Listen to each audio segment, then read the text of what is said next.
Geologists are very hard to alarm, but the data they have been publishing in peer-reviewed journals for the past 2 decades says the same thing.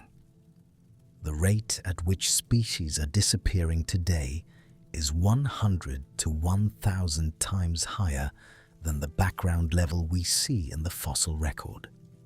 Not approximately, not in isolated groups, on average, across the entire biosphere. The last time numbers like these were recorded was 66 million years ago, when an asteroid 6 miles in diameter entered the atmosphere over what is now Mexico. And before that, 252 million years ago, during the event geologists call the Great Dying, when 96% of all species on the planet were gone. This is not environmental advocacy. This is a comparison of data. And the comparison says this: we are living inside the 6th mass extinction, right now, while you are watching this video. Before we go any further, please subscribe to this channel. Your support really helps us to continue this work. Thank you. There is a word that scientists use carefully, almost reluctantly, because of the weight it carries. The word is mass extinction. Not extinction in the ordinary sense, the background hum of species loss that has always accompanied life on this planet. The slow attrition of organisms that fail to adapt. The quiet disappearance of lineages that simply run out of evolutionary road. That kind of extinction is normal. It is, in fact, one of the engines of evolution. Species disappear, niches open, new forms emerge to fill them. The fossil record is in large part a record of this process, a vast archive of experiments that ended, making room for the next round. Mass extinction is something different. It is a threshold event, and the threshold is specific. Paleontologists define a mass extinction as any interval in which at least 75% of all species on Earth disappear within a geologically short period of time. Not 50%, not 60, 75. 3 out of every 4 species gone, and gone quickly enough that the geological record registers it not as a gradual fade, but as a sharp boundary. A line in the rock where one world ends and another, vastly impoverished, begins. That definition matters because it is not subjective. It is not a matter of emphasis or political framing. It is a measurable criterion derived from the fossil record itself, from the patient, unglamorous work of thousands of paleontologists counting species across hundreds of thousands of rock samples from every continent and every ocean floor, building a picture of biodiversity through time that is now detailed enough to support statistical analysis of considerable precision. When researchers say we are experiencing a mass extinction, they are not making a rhetorical claim. They are applying a technical definition to observed data, and they, data, as we will spend the next 90 minutes examining in detail, is not subtle. But before we can understand the 6th, we need to understand the 5 that preceded it.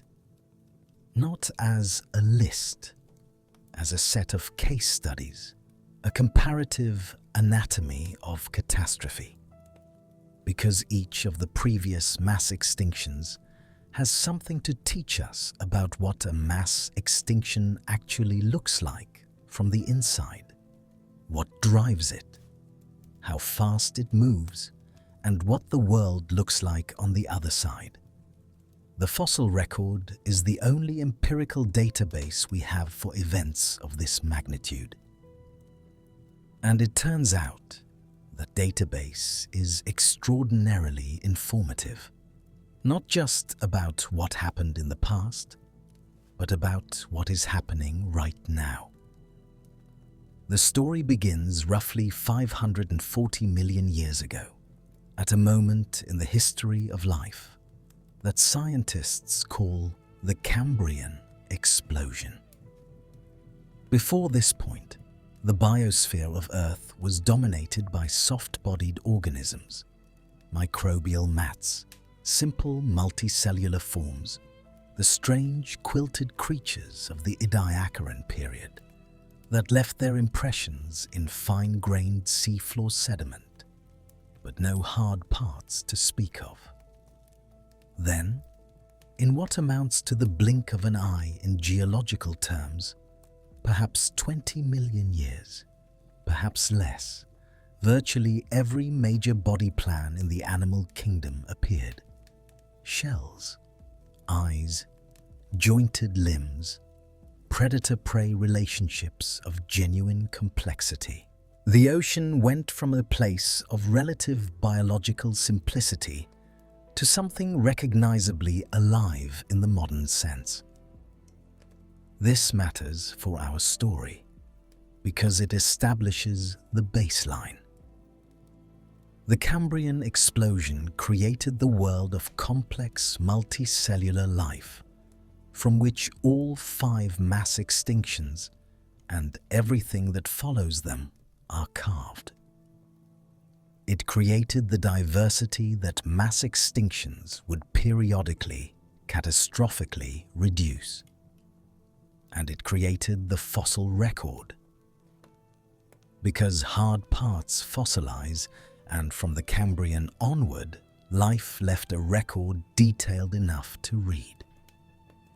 For the next 480 million years, life would be interrupted 5 times by events severe enough to meet that 75% threshold. 5 times the archive would register a sharp boundary, a line in the rock where familiar species simply stop appearing, and a diminished, altered biota begins. Each event has a name, a cause, a duration, and a recovery time. Each has something specific to tell us. We are going to examine all 5, and we are going to pay particular attention to 2 numbers for each one: the speed of the collapse and the length of the recovery. Those 2 numbers are the context without which the current situation cannot be properly understood.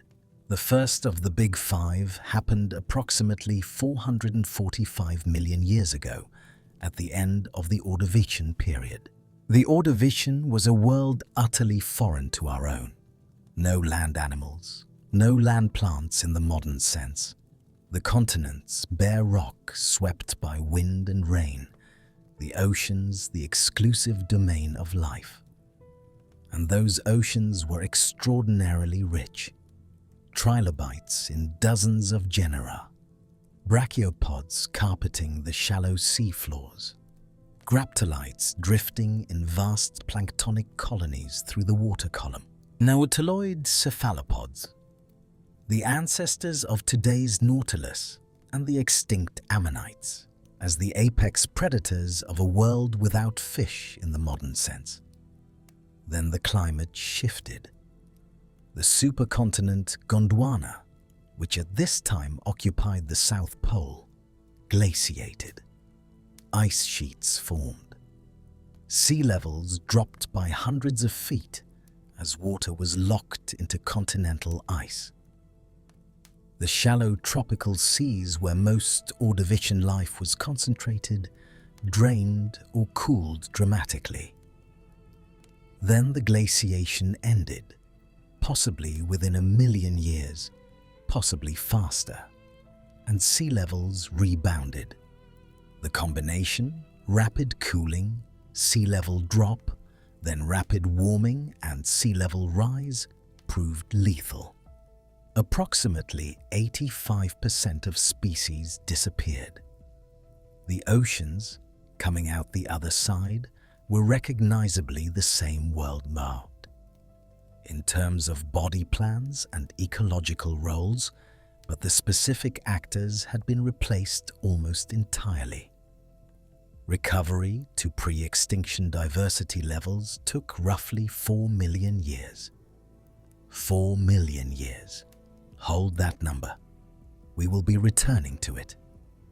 The second event came approximately 375 million years ago, straddling the late Devonian period, and it was not so much a single catastrophe as a prolonged crisis. A series of extinction pulses spread across perhaps 20 million years, with two particularly severe episodes bookending the interval. The late Devonian world was one in which life had, by now, colonized the land. Forests had appeared, real forests, with trees tens of feet tall, with root systems that penetrated deep into the rock. And those root systems changed everything. As tree roots broke up rock, they released enormous quantities of nutrients into rivers and ultimately the oceans. Algal blooms exploded. The blooms consumed oxygen as they decomposed. The oceans became, in large areas, anoxic, stripped of the dissolved oxygen that marine life requires. Simultaneously, the planet cooled, and shallow tropical reefs, the richest habitats in the Devonian Ocean, were devastated. The result was the elimination of approximately 75% of all species, including the near-total collapse of reef ecosystems that would not recover for anywhere between 15 and 20 million years. Reef communities, the most biologically complex marine ecosystem of the Devonian, effectively vanished from the fossil record for an interval longer than the entire existence of our genus Homo. When reefs finally returned, they were built by different organisms entirely. The architects of the Devonian reef were gone. Evolution had to invent the reef again from scratch. The third event is the one we will spend the most time with later, because it is the most instructive analog for what is happening today. It occurred approximately 252 million years ago, at the boundary between the Permian and Triassic periods, and it is known in the literature as the Permian-Triassic extinction event. In popular science writing, it carries a more visceral name, the Great Dying. And the name is earned. This was the largest mass extinction in the history of complex animal life, the closest the biosphere of Earth has ever come to a total reset.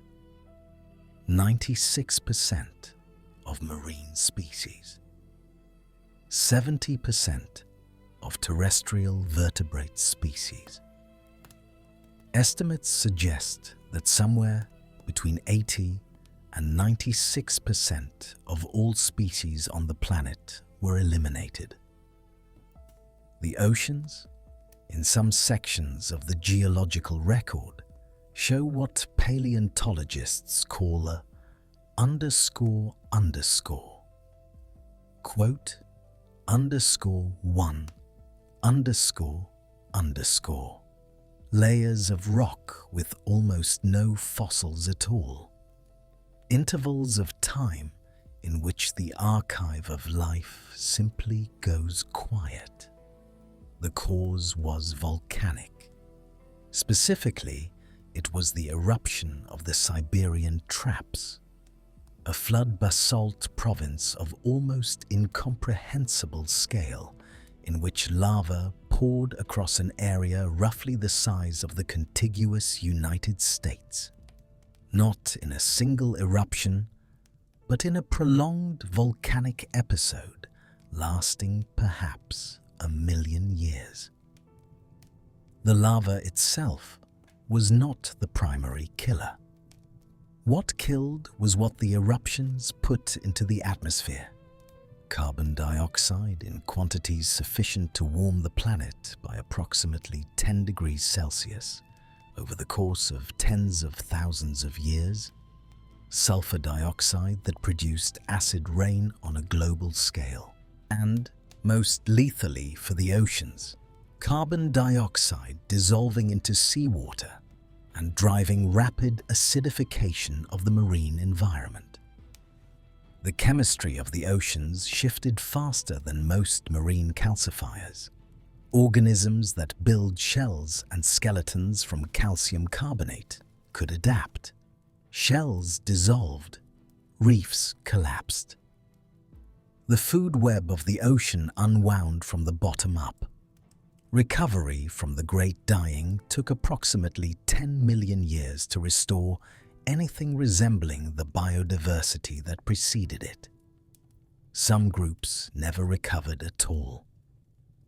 The world that emerged from the Permian-Triassic boundary was a fundamentally different biosphere, dominated by different organisms, structured around different ecological relationships, with entire lineages of animals and plants simply absent from the roster of life on Earth forever. 10 million years. Keep that number alongside the 4 million years from the Ordovician. We are building a picture. The fourth event, at the end of the Triassic period, approximately 201 million years ago, is in some ways the least dramatic of the Big Five in terms of the raw percentage of species lost, approximately 75 to 80%, clearing the threshold but not exceeding it by the margin of the Permian or the later Cretaceous events. Its cause was another massive volcanic episode, the Central Atlantic Magmatic Province. The flood basalt eruptions associated with the initial rifting apart of the supercontinent Pangaea. Again, massive carbon dioxide injection. Again, ocean acidification. Again, rapid warming. The Triassic world, which had spent 45 million years slowly rebuilding after the Great Dying, was knocked back severely. Recovery this time was somewhat faster, approximately 8 to 10 million years, in part because the biosphere entering the end Triassic event was already a simplified, partially rebuilt one, and in part because the eruptions, though enormous, were shorter-lived than the Siberian traps. What the end Triassic extinction cleared away, however, was consequential. It eliminated most of the large cruratarsal archosaurs, the crocodile-line reptiles that had dominated Triassic ecosystems, and opened the ecological space that dinosaurs, previously a minor and relatively marginal group, would spend the next 135 million years filling. Every catastrophe, as the fossil record makes clear, is also an opportunity. Not for the victims. There is no consolation for the 96% of the Permian, but for whatever survives. The fifth event is the one that has most thoroughly captured the popular imagination, and for good reason. 66 million years ago, at the boundary between the Cretaceous and Paleogene periods, an asteroid approximately 6 miles in diameter, traveling at roughly 45,000 miles per hour, entered the atmosphere over what is now the Yucatan Peninsula and released, on impact, an amount of energy equivalent to approximately 1 billion nuclear weapons detonating simultaneously. The immediate effects, the impact winter, the global firestorm, the collapse of photosynthesis, eliminated roughly 76% of all species, including all non-avian dinosaurs, the marine reptiles, the pterosaurs, and the vast majority of large animals that had dominated the planet for over 100 million years. What survived was instructive. Small body size helped. Generalist diets helped. The ability to survive on seeds, roots, or detritus, the things that remained when the food web above them collapsed, helped. Birds, the avian descendants of theropod dinosaurs, survived in significant numbers. Small mammals, already present in the Cretaceous as an ecologically marginal group living in the shadows of the dinosaurs, survived. And in the aftermath, those survivors inherited a world of empty ecological niches on a scale unprecedented in the previous history of vertebrate life. Recovery to pre-extinction diversity levels took approximately 5 to 10 million years, depending on the group and the metric used. The specific lineages lost, the non-avian dinosaurs, the ammonites, the marine reptiles, never returned. Their niches were filled by new organisms, the mammals that would eventually produce whales, elephants, bats, and primates. What survived was instructive. But before we leave the 5 previous extinctions and turn to the present, there is a concept from the fossil record that almost never appears in popular discussions of the current crisis. And it should, because it changes the numbers in a way that is deeply uncomfortable. Paleontologists who study the aftermath of mass extinctions recognize a phenomenon they call the quote, _2___. It is exactly what it sounds like. A lineage survives the initial catastrophic event. It appears in the fossil record after the boundary, sparse, scattered, but present, technically alive. And then it disappears, not immediately, but inevitably, over the next few 100,000 years, leaving only isolated occurrences that grow rarer and rarer until they stop entirely. The clade was dead from the moment of the extinction event. It simply had not finished dying yet. The mechanism is population genetics. When a species is reduced below a certain threshold, not just in total numbers, but in the geographic distribution and genetic diversity of those numbers, it enters a zone from which recovery is statistically impossible. Inbreeding depression accumulates. The genetic variation required to respond to environmental change is gone. The population may persist for generations, for centuries, even for millennia, producing individuals, raising young, occupying territory. But the outcome is already determined. The fossil record knows these species by the thinning of their signal, the widening gaps between occurrences, the shrinking geographic range, the final silence. Now consider this. The Sumatran rhinoceros, fewer than 80 individuals remaining, scattered across fragmented forest patches in Sumatra and Borneo, with no realistic prospect of the population exchange required to maintain genetic health.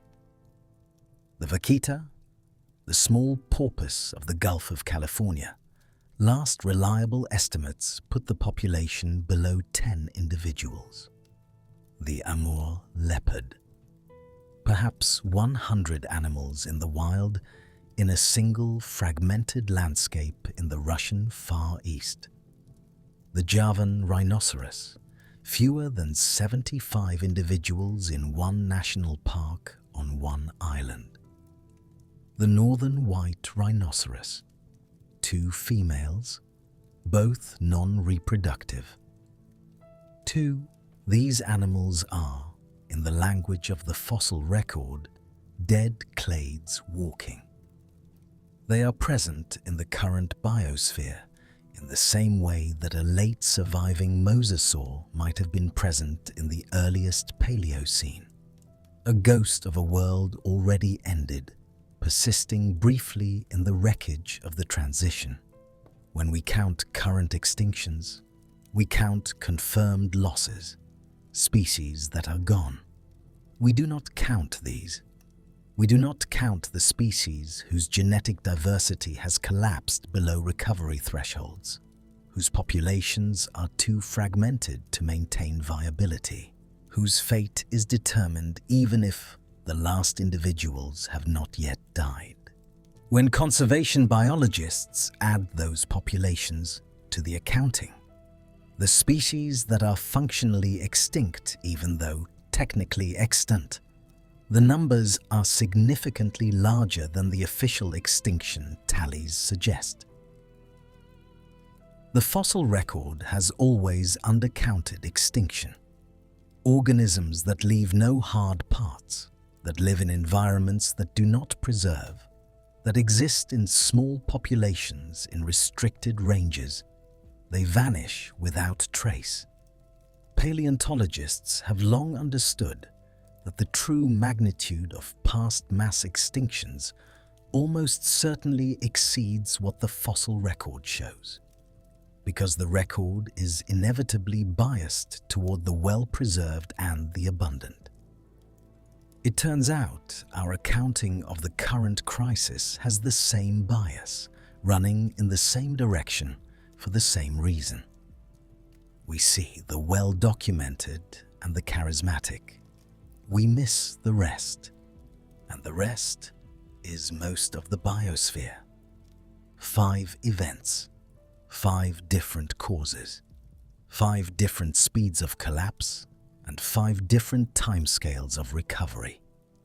And now, as we turn from the geological past to the geological present, we need to establish precisely how paleontologists measure extinction rates, because the comparison between past and present depends entirely on having a common unit of measurement. And that unit is one of the more elegant concepts in all of quantitative paleontology. The unit is called the species per million species years rate, sometimes written E/MSY, for extinctions per million species years. It is, in essence, a normalized extinction rate that accounts for the fact that a world with more species will naturally produce more raw extinctions per year than a world with fewer species. By expressing extinctions as a proportion of the total species pool per million years, researchers can make meaningful comparisons across the vastly different biodiversities of different geological periods. It is the equivalent of expressing a mortality rate as a percentage of the population, rather than as an absolute number, the only way to compare across different baselines. The background extinction rate, the normal non-mass extinction rate that the fossil record establishes as the baseline for the history of complex life, is somewhere between 1 and 5 species per million species years. Call it 2 as a reasonable central estimate. 2 species disappear for every million species in existence per year. At that rate, in a world with roughly 8 million species, a reasonable current estimate for Earth's total species count, you would expect the loss of perhaps 16 species per year to background extinction. That is the normal, the baseline, the rate at which the biological world always loses species to the ordinary pressures of competition, climate change, and evolutionary dead ends. Now, the current measured extinction rate. This is where the data becomes impossible to look away from. Studies published over the past 2 decades, using different methodologies, different taxonomic groups, different geographic regions, converge on a current extinction rate somewhere between 100 and 1,000 times the background level.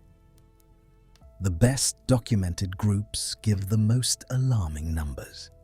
Vertebrate species are being lost at a rate approximately 100 times higher than the pre-human background. Amphibians, the most threatened major vertebrate class, show rates several hundred times background.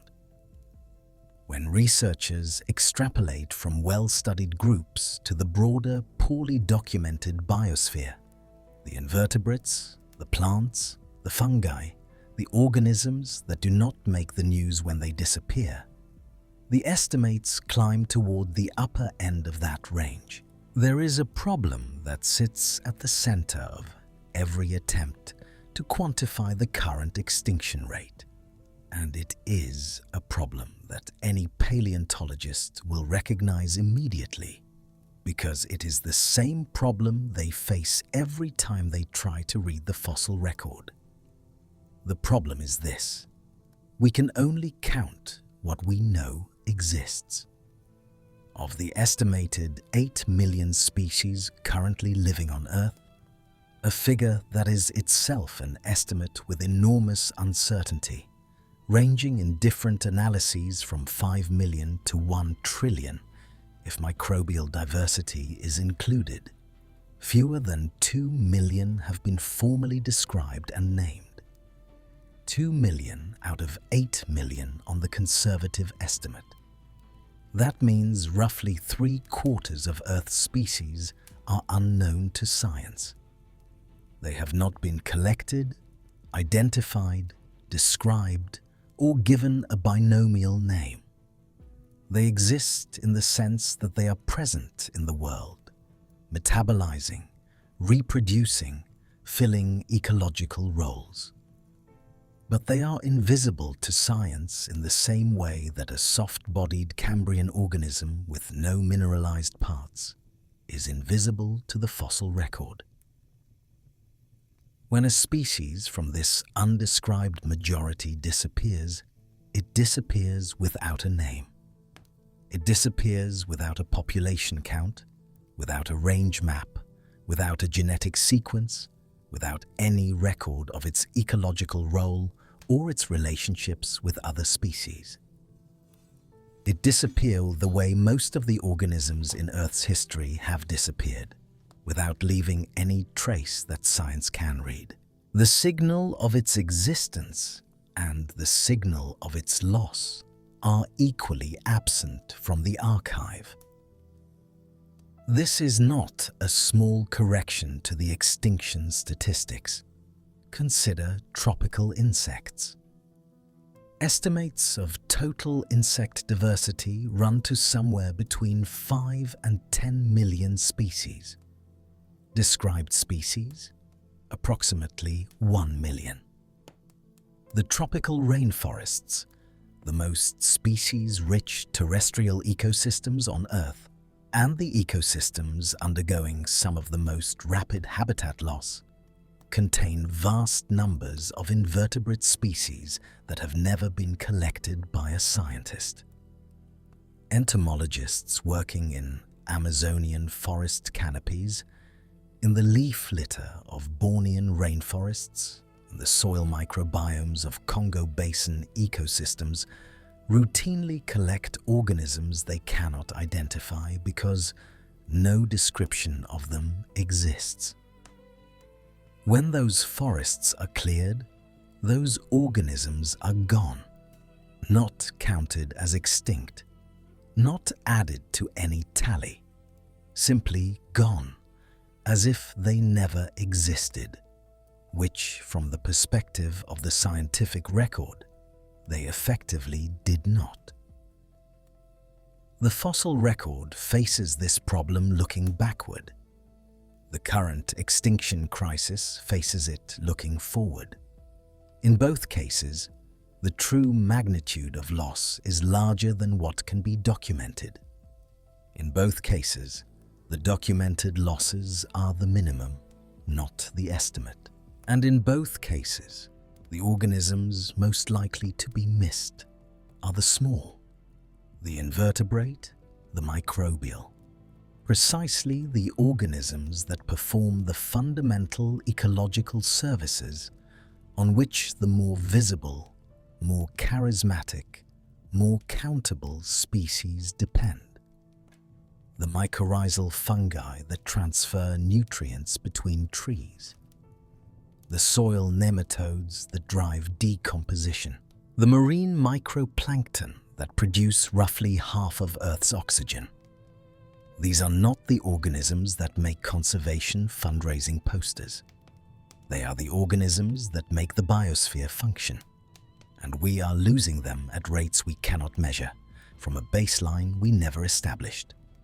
To put this in the language of the previous mass extinctions, the current extinction rate is, by the best available measurements, comparable to the rate of loss during the acute phase of the Cretaceous Paleogene event, the asteroid impact that ended the dinosaurs.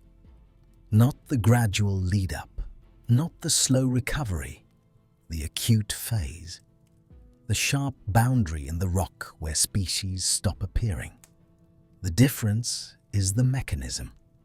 The asteroid delivered its catastrophic payload in a matter of hours and days. The current event is being delivered over centuries and millennia, which is, by any human standard, extraordinarily fast, but which by geological standards means that the crisis is extended rather than instantaneous. Whether this matters for the ultimate outcome, whether a slower delivery of the same magnitude of disruption produces the same magnitude of loss, is one of the central questions in current extinction science. And the honest answer is that we do not fully know. What we do know is what the geological record registers. And here we arrive at one of the more quietly unsettling aspects of this story. The question of what signal the current extinction event is leaving in the rocks, and what a geologist 3 million years from now would read in the strata currently being deposited around the world. The concept of the Anthropocene, the proposed new geological epoch defined by human impact on Earth's systems, has been in active scientific debate for years, and its formal ratification as a geological time unit has been the subject of considerable discussion among stratigraphers. Regardless of how that nomenclatural debate resolves, the physical signatures being laid down in the sedimentary record right now are real and measurable. They are the kind of signatures that define geological boundaries in the deep past. And they are unlike anything the record shows for the previous 450 million years of complex life. Consider the chicken, Gallus domesticus, the domestic chicken, currently exists on Earth in a population of approximately 23 billion individuals, making it the most abundant bird species in the history of the planet by an enormous margin.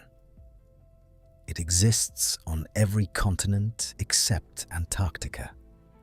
Its bones are deposited in landfills, in soil, in sedimentary contexts across the entire surface of the Earth, in quantities that are geologically unprecedented for a single vertebrate species.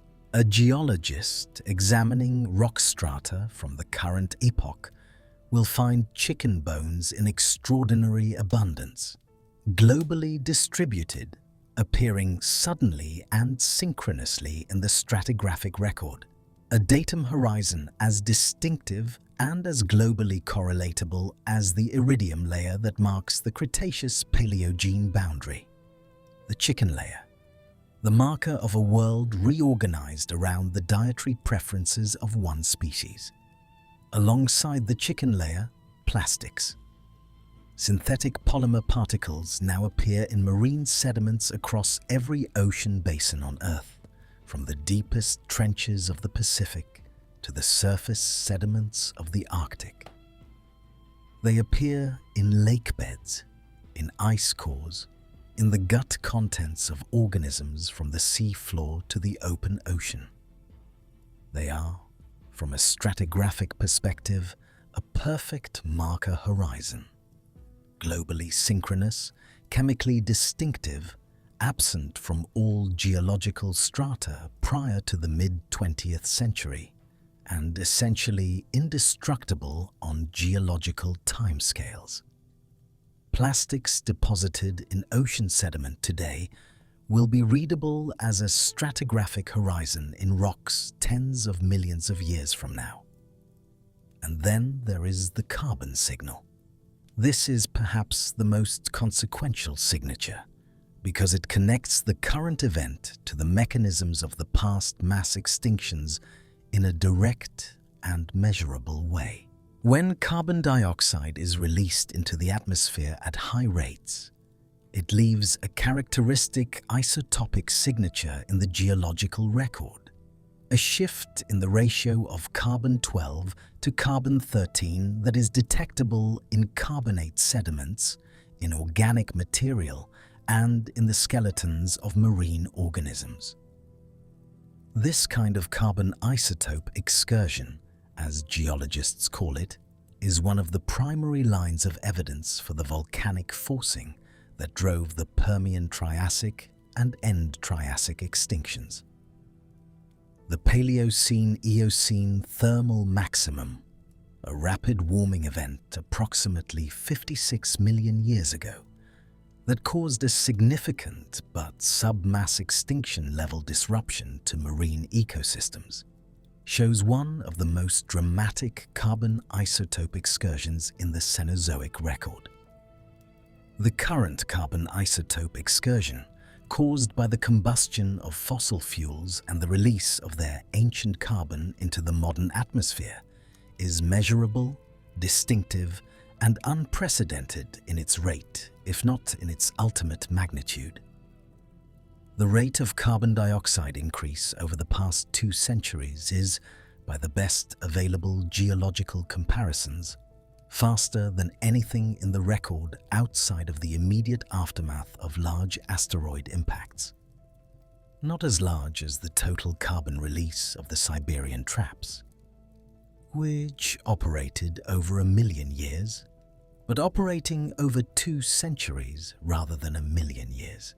The rate matters because it is the rate, not merely the magnitude, that determines how much time organisms have to adapt.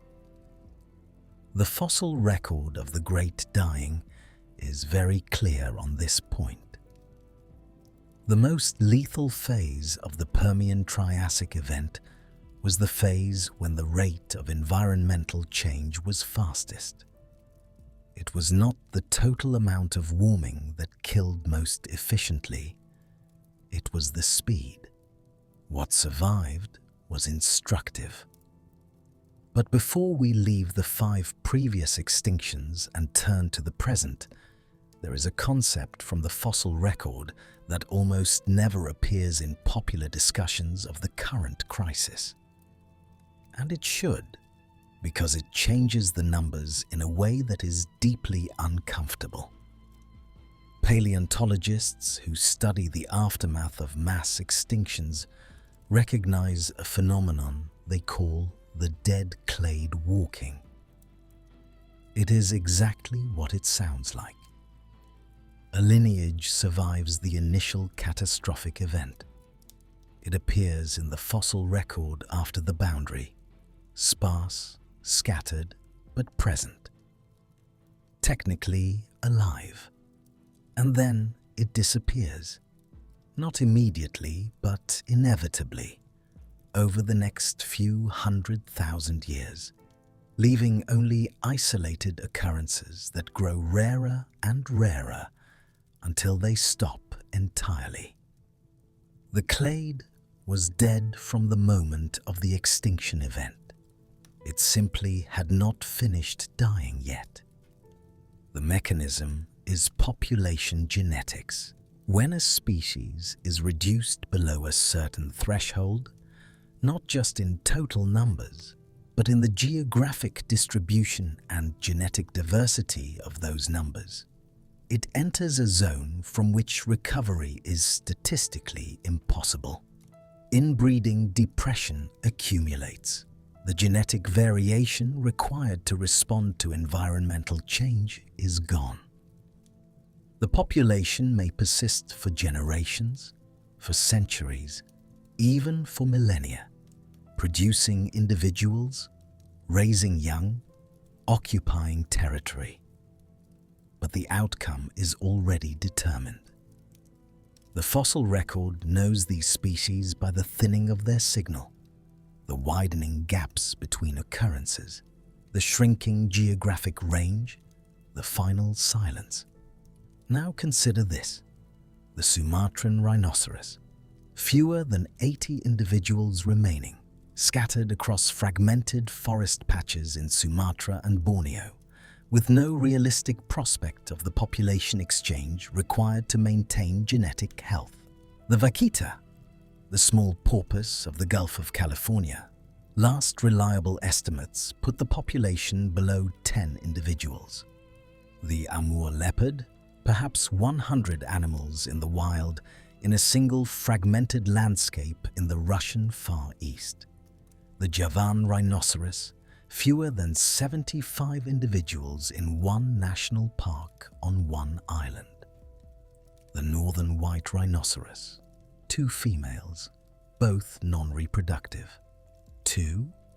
These animals are, in the language of the fossil record, dead clades walking. They are present in the current biosphere, in the same way that a late surviving mosasaur might have been present in the earliest Paleocene. A ghost of a world already ended, persisting briefly in the wreckage of the transition. When we count current extinctions, we count confirmed losses, species that are gone. We do not count these. We do not count the species whose genetic diversity has collapsed below recovery thresholds, whose populations are too fragmented to maintain viability, whose fate is determined even if the last individuals have not yet died. When conservation biologists add those populations to the accounting, the species that are functionally extinct even though technically extant, the numbers are significantly larger than the official extinction tallies suggest. The fossil record has always undercounted extinction. Organisms that leave no hard parts, that live in environments that do not preserve, that exist in small populations in restricted ranges, they vanish without trace. Paleontologists have long understood that the true magnitude of past mass extinctions almost certainly exceeds what the fossil record shows, because the record is inevitably biased toward the well-preserved and the abundant. It turns out our accounting of the current crisis has the same bias, running in the same direction for the same reason.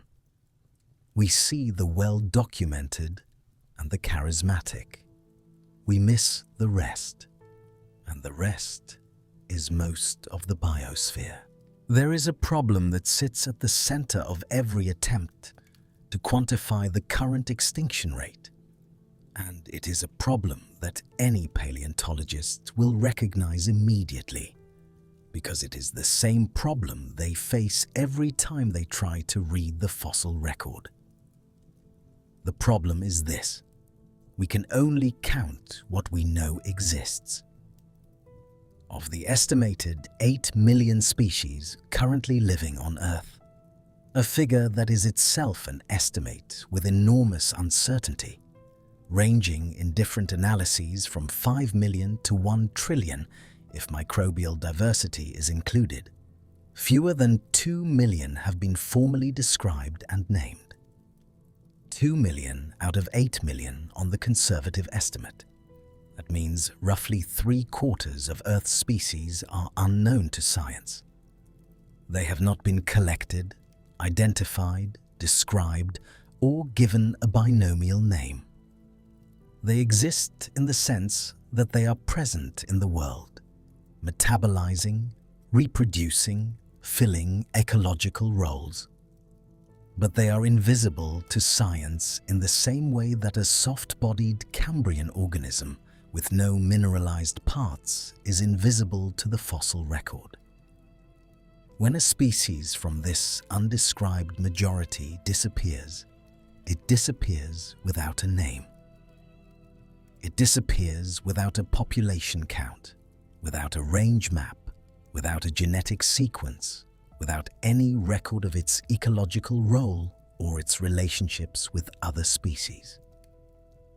It disappears the way most of the organisms in Earth's history have disappeared, without leaving any trace that science can read. The signal of its existence and the signal of its loss are equally absent from the archive. This is not a small correction to the extinction statistics. Consider tropical insects. Estimates of total insect diversity run to somewhere between 5 and 10 million species. Described species, approximately 1 million. The tropical rainforests, the most species-rich terrestrial ecosystems on Earth, and the ecosystems undergoing some of the most rapid habitat loss, contain vast numbers of invertebrate species that have never been collected by a scientist. Entomologists working in Amazonian forest canopies, in the leaf litter of Bornean rainforests, and the soil microbiomes of Congo Basin ecosystems routinely collect organisms they cannot identify because no description of them exists. When those forests are cleared, those organisms are gone, not counted as extinct, not added to any tally, simply gone, as if they never existed, which, from the perspective of the scientific record, they effectively did not. The fossil record faces this problem looking backward. The current extinction crisis faces it looking forward. In both cases, the true magnitude of loss is larger than what can be documented. In both cases, the documented losses are the minimum, not the estimate. And in both cases, the organisms most likely to be missed are the small, the invertebrate, the microbial. Precisely the organisms that perform the fundamental ecological services on which the more visible, more charismatic, more countable species depend. The mycorrhizal fungi that transfer nutrients between trees. The soil nematodes that drive decomposition. The marine microplankton that produce roughly half of Earth's oxygen. These are not the organisms that make conservation fundraising posters. They are the organisms that make the biosphere function. And we are losing them at rates we cannot measure, from a baseline we never established. The fossil record of the Great Dying contains a puzzle that took decades of research to fully appreciate. When paleontologists examine the pattern of species loss at the Permian-Triassic boundary in detail, taxon by taxon, guild by guild, ecological role by ecological role, they find something that a simple species count does not reveal. Many of the species that disappear from the record in the immediate aftermath of the boundary event were not killed by the volcanic forcing directly. The temperatures they could tolerate. The acidification, while severe, was within ranges that their physiology could manage. They should, by any reasonable assessment of their individual biology, have been able to survive. They did not survive because the species they depended on did not survive. This is the cascade. An ecosystem is not a collection of species. It is a network of dependencies, feeding relationships, mutualistic partnerships, competitive interactions, chemical signals, physical modifications of shared habitat. Remove enough nodes from that network and the remaining nodes begin to fail, not because they were directly targeted by whatever destroyed the others, but because the network that sustained them is gone. The reef-building organisms of the Permian did not all die from acidification. Many of them died because the photosynthetic algae that lived inside their tissues and provided the majority of their energy, the same relationship that modern corals have with their zooxanthellae, were eliminated by the thermal and chemical stress of the volcanic event. The host survived the initial assault. The symbiont did not. And without the symbiont, the host followed. The early Triassic fossil record is full of these secondary collapses, species that lingered for tens of thousands of years after the boundary, present but declining, before disappearing as the ecological network they required failed to reconstitute around them. Paleontologists call these victims of quote _for__, rather than direct environmental stress. The distinction matters because it means the true radius of a mass extinction is always larger than the initial killing mechanism would suggest. You do not need to directly threaten every species. You need only destroy enough of the network that the remaining species can no longer function within it. Now consider what is happening to insect populations. Studies published over the past decade tracking insect biomass in temperate forests and agricultural landscapes across Europe and North America document declines of 40 to 80% in total insect abundance over periods of 25 to 30 years. The species causing this decline are not all going extinct in the technical sense. Most of them still exist. But their populations have collapsed to fractions of their former size. And insects are, in temperate and tropical ecosystems alike, the connective tissue of the food web. They are the primary pollinators of the flowering plants that form the structural base of most terrestrial ecosystems. They are the primary food source for a vast array of insectivorous birds, mammals, reptiles, and amphibians. They are the primary decomposers in most soil ecosystems. A world with 80% fewer insects is not a world with 80% fewer insects, and everything else roughly the same. It is a world in which the cascade has already begun. The birds that eat insects are declining in parallel. In North America, the total population of birds has declined by approximately 3 billion individuals since 1970. Nearly 30% of the total avian population of the continent gone in 50 years. Not species, extinct. Populations collapsed, the network thinning, the nodes dropping out one by one, each one pulling others with it, in exactly the pattern that the fossil record of every mass extinction documents in its aftermath. We are not watching a collection of independent species losses. We are watching an ecosystem network undergoing structural failure in real time, following a script that the rocks have preserved from 5 previous performances. The technical term for this process, when it runs to completion, is trophic cascade collapse. The fossil record knows it well. The early Triassic knew it. The earliest Paleocene knew it. The world that follows is not simply impoverished in species.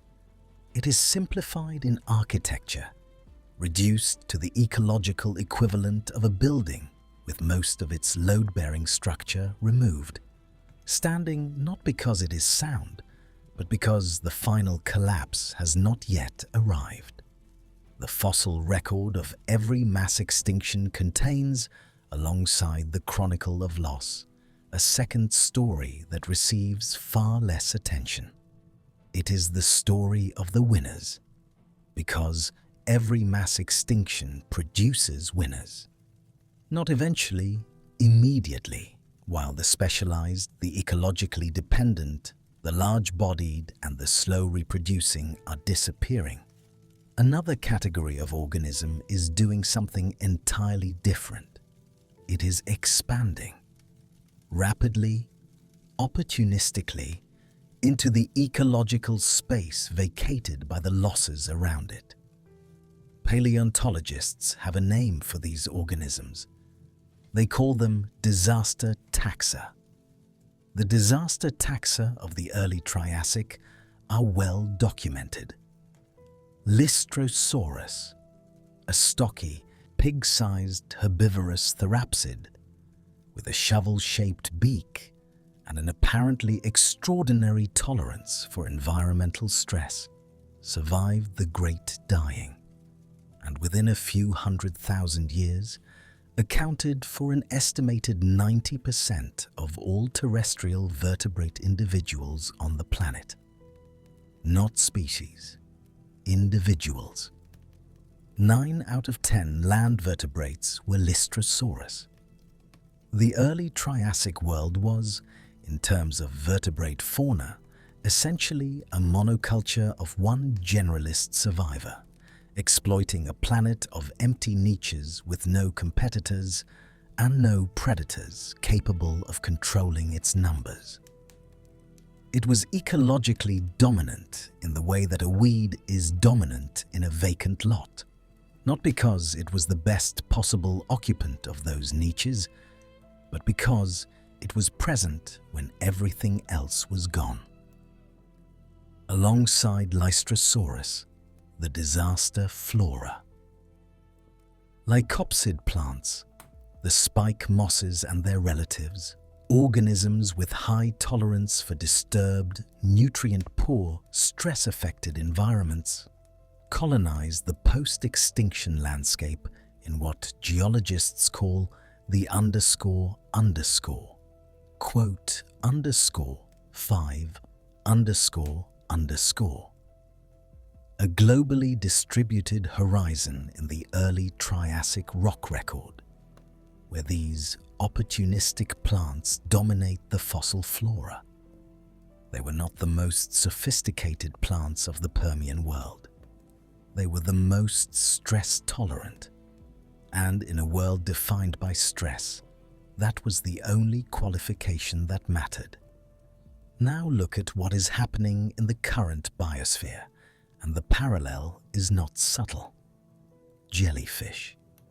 In the world's oceans, As fish populations have collapsed from overfishing, as temperature and acidification have stressed the complex predator-prey relationships of marine ecosystems, jellyfish populations have expanded explosively. They tolerate warmer, lower oxygen, more acidic water better than most of their competitors. They reproduce rapidly. They eat the zooplankton that young fish depend on, suppressing fish recruitment and accelerating the shift toward a jellyfish-dominated ocean. Marine ecologists have a term for this trajectory: the jellyfish ocean. It is not a prediction. In significant areas of the Black Sea, the Bering Sea, parts of the Mediterranean, it is an existing condition. The fossil record would recognize it immediately. It is the marine equivalent of the lycopsid spike. On land, corvids, raccoons, coyotes, rats, feral pigs, European starlings, house sparrows, common pigeons. The generalists, the stress-tolerant, diet-flexible, reproductively prolific, cognitively adaptable organisms that thrive in the simplified, disrupted, human-modified landscapes that are replacing complex native ecosystems across the planet. Crow populations in North America and Europe are expanding as forest bird populations collapse.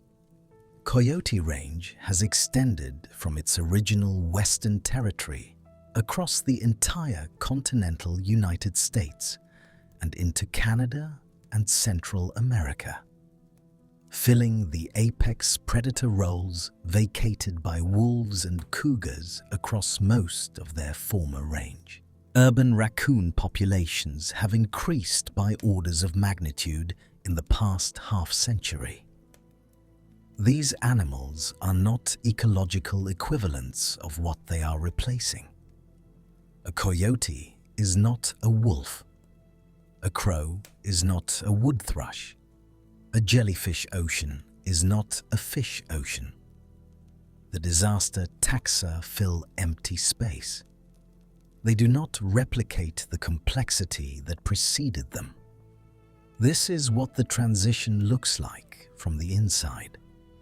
Not the dramatic, cinematic moment of extinction, the last individual of a charismatic species photographed for the final time. The headline, the elegies, that is the visible face of the crisis. The less visible face is this: the slow, relentless replacement of complex, specialized, co-evolved ecological communities with simplified assemblages of generalists. The thinning of the biological network from a dense web of specific dependencies to a loose collection of opportunists that can survive in conditions the original community could not. The disaster taxa are already here. They have been here for decades, expanding steadily as the world they are inheriting is prepared for them by the same forces that are eliminating their predecessors. Evolution has already made its selections for the post-sixth extinction world. It selected for flexibility. It selected for tolerance. It selected for the ability to eat almost anything and live almost anywhere. It did not select for beauty or complexity or the intricate specificity of a co-evolutionary relationship 1,000,000 years in the making. Those qualities, in a world undergoing rapid simplification, are liabilities. The rocks of the early Triassic preserved Lystrosaurus in extraordinary abundance, precisely because it was everywhere, and everything else was gone. The rocks being deposited today in the landfills and the ocean sediments and the disturbed soils of the Anthropocene are preserving chicken bones and rat bones and the remains of the organisms that are thriving in the world we are making. A geologist reading those rocks in 3 million years will see the disaster taxa layer as clearly as we see the Lycopsid spike. They will see the beginning of the next recovery, built on whatever the generalists eventually evolve into when the selective pressure shifts from survival in disruption to exploitation of ecological space. They will see the Lystrosaurus of the 6th extinction. They just will not know its name yet. Neither do we.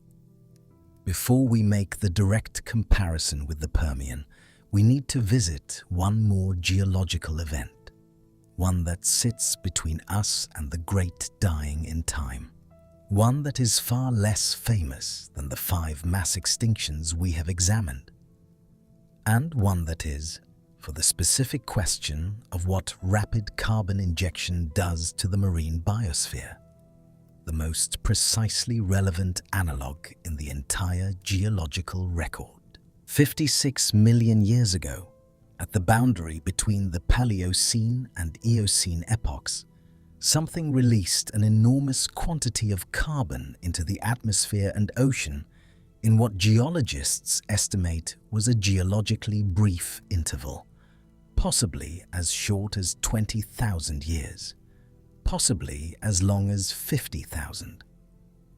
The source is debated. Volcanic activity associated with the opening of the North Atlantic, the destabilization of frozen methane on continental shelves, or some combination of both. The amount of carbon released was roughly the same order of magnitude as the carbon humans have already released since the beginning of the Industrial Revolution, and roughly comparable to what current projections suggest will be released by the end of this century on high-emission trajectories. Global temperatures rose by approximately 5 to 8 degrees Celsius.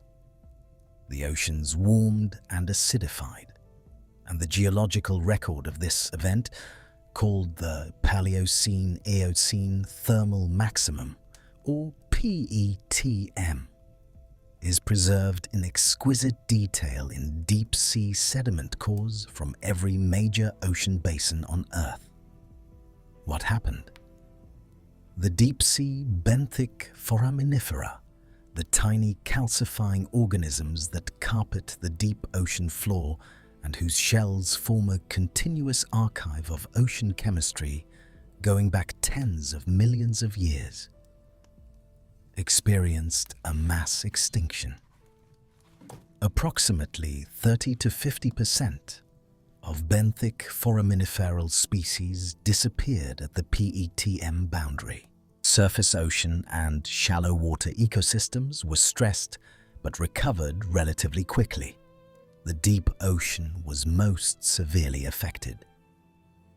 Carbon cycle recovery, the return of atmospheric carbon dioxide to pre-event levels, took approximately 150,000 to 200,000 years. Not 10 million years, as after the Great Dying. Not 5 million, as after the KPG impact. 150,000 years, because the magnitude of the event, while large, did not reach the threshold of a true mass extinction.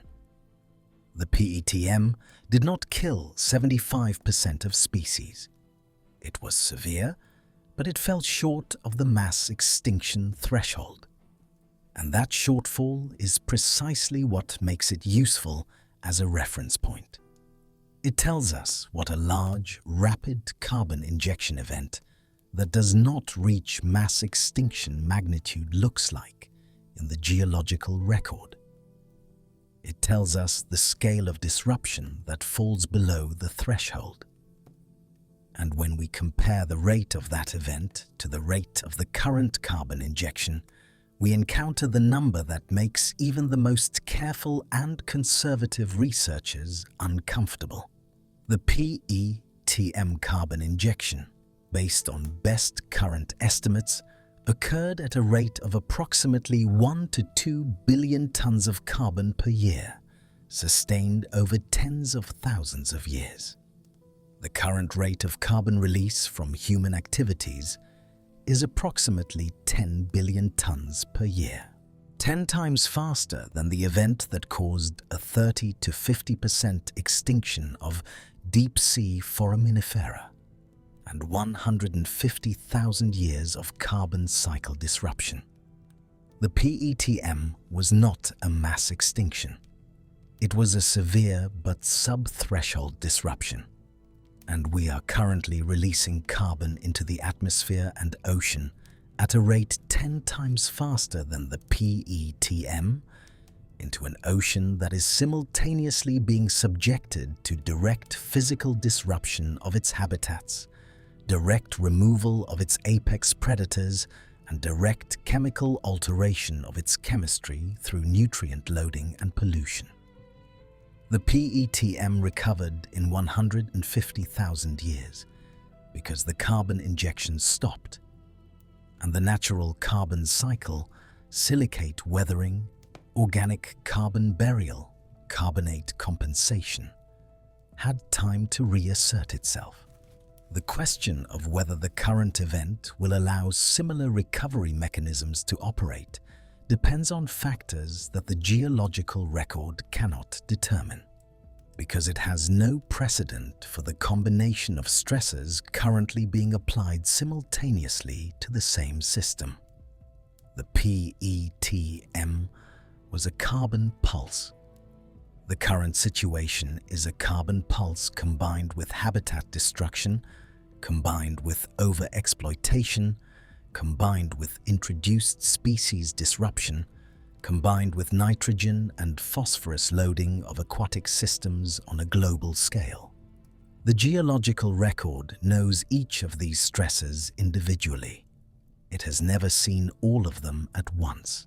That combination is the scientific basis for the concern that what is currently unfolding may, if it continues at current rates, eventually cross the 75% threshold that defines a mass extinction, rather than remaining, like the PETM, a severe but ultimately sub-threshold event. The margin between those two outcomes, between a world that recovers in a few 100,000 years and a world that recovers in 10 million, is not predetermined. It is, at this particular moment in geological history, still being determined. Now let us look directly at that comparison, because it is the crux of the argument, and it deserves precision. The end Permian ocean acidification, one of the primary kill mechanisms of the Great Dying, occurred over a period of approximately 10,000 to 60,000 years, depending on the estimate and the proxy used. Ocean pH dropped by approximately 0.3 to 0.7 units over that interval. The current rate of ocean acidification, driven by absorption of anthropogenic carbon dioxide, has produced a pH drop of approximately 0.1 units over the past 200 years, and the rate is accelerating. Current projections suggest a further drop of 0.3 to 0.4 units by the end of this century if emissions continue on current trajectories. That would put the total magnitude of acidification within the range of the end Permian event, delivered in 300 years rather than tens of thousands. The marine organisms most vulnerable to acidification are the same in both cases: the calcifiers.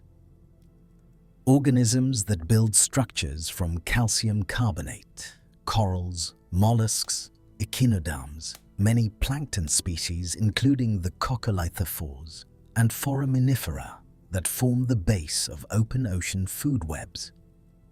The Great Dying killed them in enormous numbers. The current acidification is stressing them in measurable, documented ways. Coral reef systems, which cover less than 1% of the ocean floor, but support an estimated 25% of all marine species, have lost approximately 50% of their coverage in the past 30 years. The bleaching events that drive this loss are caused by thermal stress, water temperatures exceeding the tolerance of the symbiotic algae that give corals both their color and their energy. As ocean temperatures rise and bleaching events become more frequent and more severe, the recovery time between events shrinks below the threshold required for reef regeneration. This is not a projection. It is an observation supported by 3 decades of monitoring data from reef systems around the world. The parallel with the Permian is not perfect. No geological parallel ever is. The Permian Ocean was chemically different from the modern ocean. The organisms involved are different. The speed is different. But the mechanism, rapid carbon injection, rapid warming, rapid acidification, collapse of calcifier ecosystems, is the same. And the fossil record of the Permian is unambiguous about where that mechanism leads when it runs unchecked. But here is where the story becomes more nuanced, and where the paleontological evidence introduces a dimension that is rarely given the attention it deserves in popular discussions of the current extinction crisis. Because the fossil record does not only show us catastrophe, it shows us recovery. And the recovery record is, in its own way, as important as the extinction record, because it tells us not just what was lost, but what the planet is capable of rebuilding, on what timescales, and under what conditions. After the Great Dying, life did not immediately explode back into the ecological space vacated by the 96%. The early Triassic, the 5 to 10 million years immediately following the Permian-Triassic boundary, is one of the most ecologically simplified intervals in the entire Phanerozoic record. The oceans were dominated by a handful of disaster taxa, opportunistic generalists, stress-tolerant species, organisms that thrive precisely in the kind of simplified, disrupted environments that follow a mass extinction. Ecological complexity, the intricate webs of specialized relationships between species that characterize a mature, biodiverse ecosystem, was largely absent. What existed was a kind of biological rubble, the survivors clinging to a world still recovering from the chemical and thermal damage of the eruptions. The recovery was not linear. It was episodic, punctuated by setbacks, secondary extinction pulses in the early Triassic that set back recovery each time conditions briefly deteriorated again. It was uneven across groups and regions. Some lineages recovered relatively quickly. Others, like the reef-building organisms, took the full 10 million years and more. And it was dependent on the stabilization of the physical environment, on the volcanic activity ceasing, on the carbon cycle returning to something resembling equilibrium, on ocean chemistry recovering to the point where calcifiers could once again build their structures without having them dissolve. The pattern repeats, with variations across all 5 events. Recovery is always slower than the extinction itself. Recovery is always episodic rather than smooth. Recovery always produces a biosphere that is recognizably Earth's biosphere. The same fundamental chemistry, the same basic ecological architecture, but populated by entirely different specific organisms. The dinosaurs did not return after the KPG boundary. The Permian fauna did not return after the Great Dying. Whatever emerges after a mass extinction is new, built from the survivors, shaped by the empty ecological landscape they inherit, unrecognizable to anything that existed before the boundary. This is the context in which the question quote, 7 must be understood. The answer from the fossil record is clear and consistent across all 5 events, somewhere between 5 and 10 million years, to restore anything resembling pre-extinction levels of biodiversity. 10 million years at the low end for the relatively fast KPG recovery. 10 million years at the conservative end for the Ordovician. Closer to 10 million for the end Triassic. Closer to 10 million for the Great Dying, and some researchers argue the full recovery took closer to 30 million years when accounting for the complete restoration of ecological complexity rather than just species counts. 5 to 10 million years.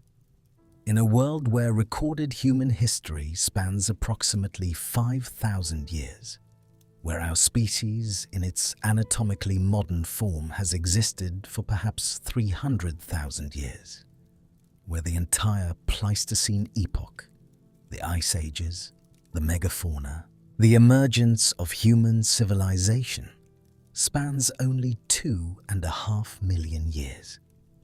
5 to 10 million years is not a timescale that has any meaningful relationship to any human institution, any human planning horizon, any human concept of the future. It is geological time. It is the kind of time in which entire mountain ranges rise and erode. It is the kind of time in which the Atlantic Ocean widens by the length of a football field. It is the kind of time in which evolution, working at its normal pace, can produce from a handful of surviving small mammals the full diversity of the modern mammalian world. If the current extinction event reaches the magnitude of the previous Big Five, if it crosses the 75% threshold that defines a mass extinction in the technical sense, then the recovery of Earth's biodiversity to something resembling its current richness will take, by the evidence of every previous comparable event, somewhere between 5 and 10 million years. The planet will recover. Life will recover. The biosphere will be rebuilt by evolution from whatever survives. That is what the fossil record tells us with as much certainty as it tells us anything. What the fossil record cannot tell us, because it has never been asked before, is what happens when the cause of a mass extinction is itself a biological organism. When the mechanism of destruction is not a volcano, not an asteroid, not a shift in ocean circulation, but a single species that has, over a few thousand years, restructured the chemistry of the atmosphere, the temperature of the ocean surface, the physical habitat of most of the terrestrial biosphere, and the population sizes of virtually every other species on the planet. This has not happened before. The geological record has no precedent for it. The uniformitarian principle, The foundational assumption of geology that the present is the key to the past runs here in an unfamiliar direction. The past is the key to the present, but the present has no key in the past. This is what makes the sixth extinction scientifically unique, and what makes the conversation about it genuinely difficult to have without either understating or overstating the case. The physical mechanisms, habitat destruction, reducing population sizes below viable thresholds, climate change shifting the geographic ranges of species faster than they can track, introduced species disrupting ecological relationships that evolved over millions of years, overexploitation removing species from ecosystems faster than they can reproduce. These are all, in terms of their ultimate effect on species survival, variations on mechanisms the fossil record knows well. Habitat loss is, at its core, the same mechanism as the sea level drop of the Ordovician. It removes the physical space in which species can exist. Climate change is, at its core, the same mechanism as the volcanic forcing of the Permian. It shifts the environmental parameters outside the tolerance range of organisms adapted to previous conditions. The mechanisms are familiar. The agent driving them is not. And this brings us to the question that the paleontological record cannot answer, but that it frames with absolute clarity. The question is not whether the planet will recover from the current extinction event. It will. The fossil record is unambiguous on this. Life is extraordinarily resilient on geological timescales. It has survived 5 events worse than anything currently unfolding. It survived the Great Dying, which killed 96% of marine species and came genuinely close to eliminating all complex life on Earth. It survived an asteroid that delivered the energy of 1 billion nuclear weapons. It will survive us. The question is, what will survive alongside us? And the answer to that question is being written right now. In the population counts of species we have never properly studied, in the genetic diversity of organisms we have never named, in the ecological relationships between species whose interactions we have barely begun to document. The fossil record that geologists will read 3 million years from now is being deposited today.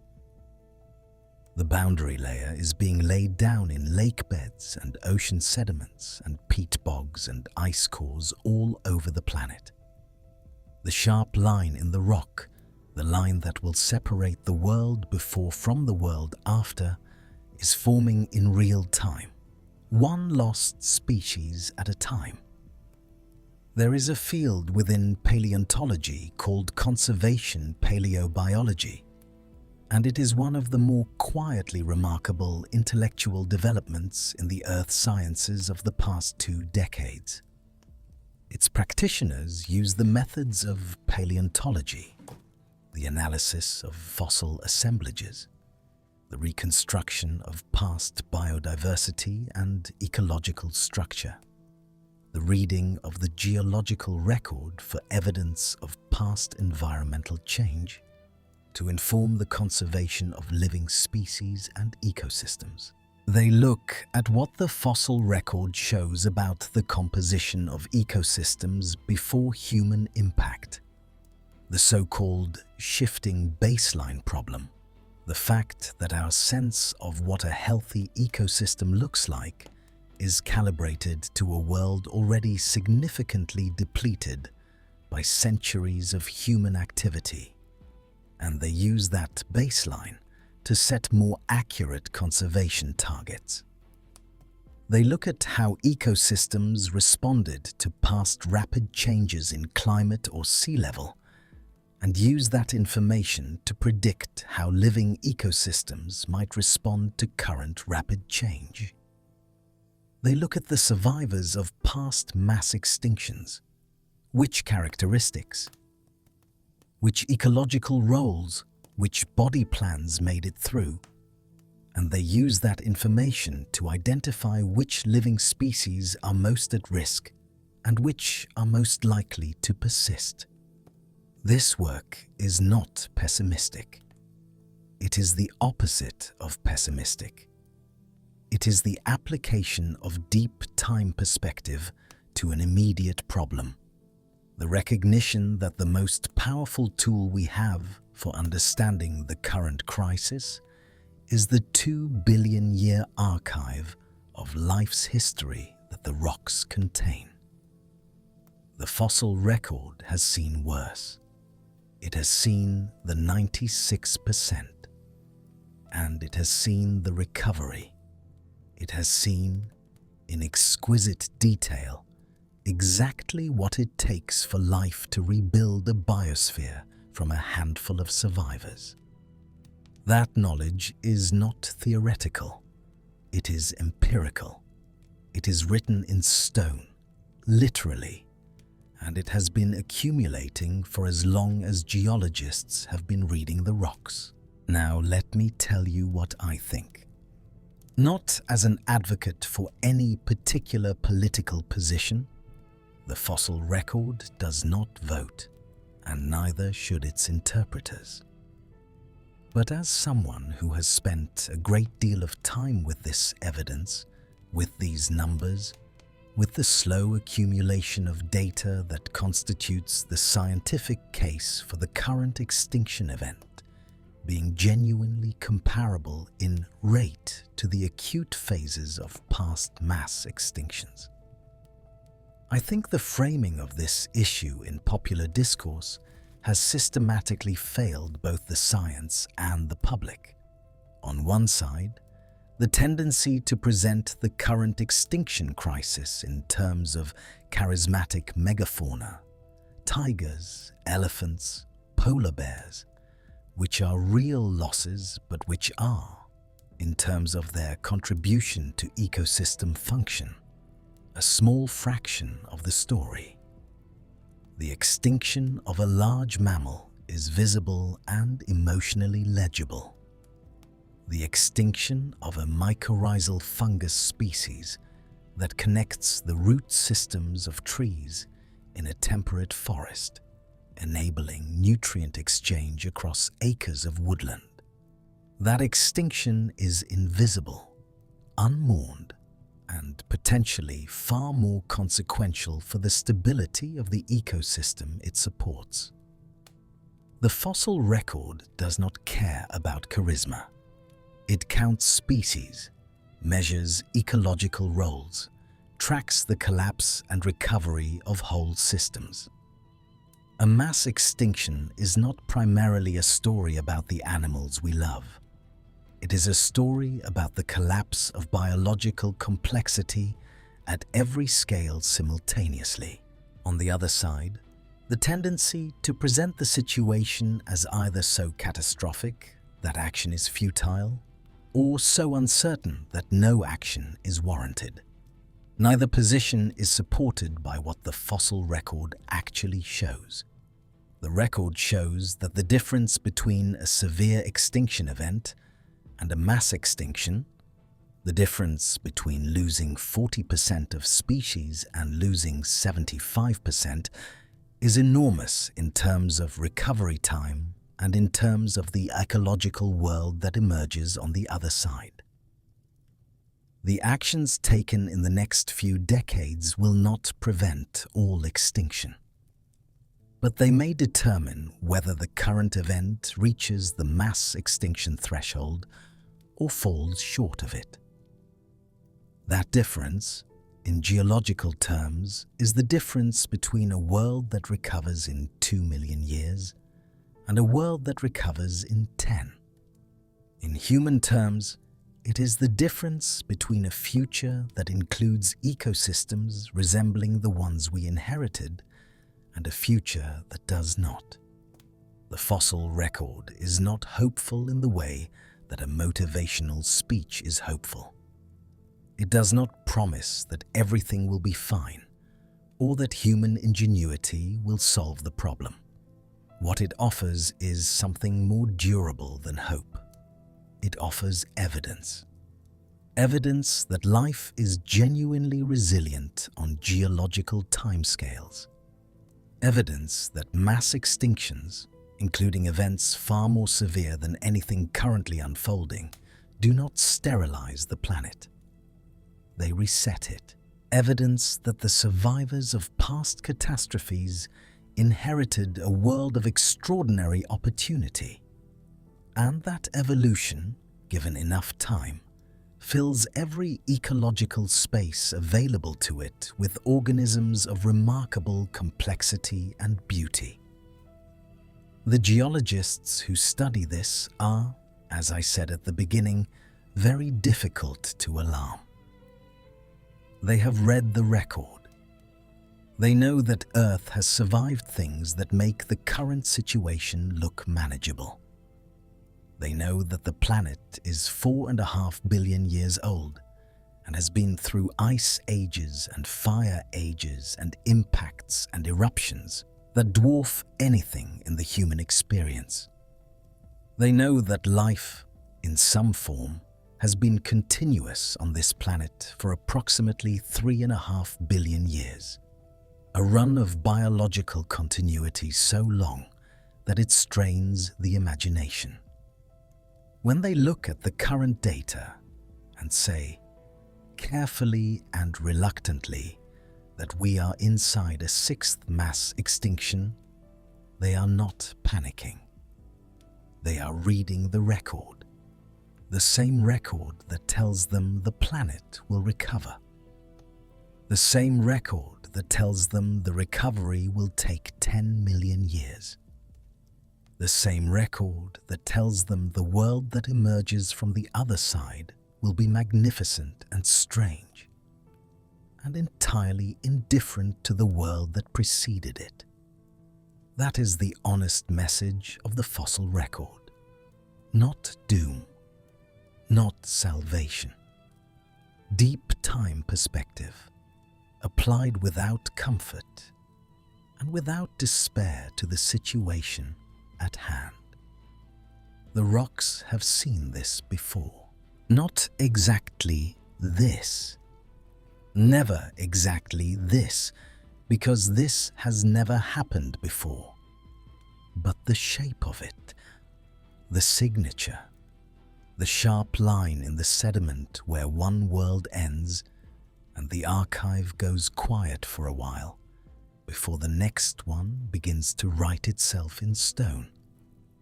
We are writing that line right now.